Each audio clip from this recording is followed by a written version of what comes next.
Welcome back, everybody. Today, I'm going to teach you how to delete a table in Notion. Whether you're cleaning up your workspace or removing outdated information, knowing how to properly delete tables will help you keep your Notion pages organized and clutter-free. First, you'll need to open your Notion workspace. You can do this either through the Notion app on your device or by visiting the Notion website in your browser. Once you're in, make sure you've selected the correct workspace where your table is located.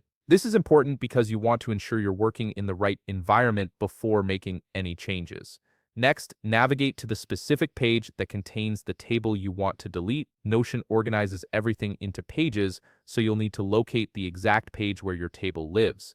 This might be in your sidebar or nested within other pages depending on how you've structured your workspace. Now here's where the actual deletion process begins. Hover your mouse over the left side of the table.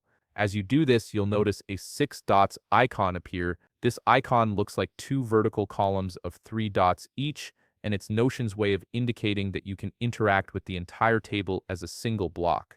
This icon is crucial because it allows you to select the entire table at once rather than individual cells or rows. Once you see the 6 dots icon, go ahead and click on it. This action selects the entire table as a block, which is exactly what you need to delete it completely.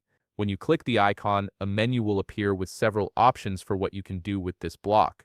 From this menu, look for the delete option and click it. This will remove the entire table from your page. Depending on your Notion settings, you might be prompted to confirm the deletion. If a confirmation message appears, simply confirm that you want to proceed with deleting the table, and that's it. The table is now completely removed from your Notion page. This method ensures you delete the entire table structure at once, saving you time compared to clearing it row by row.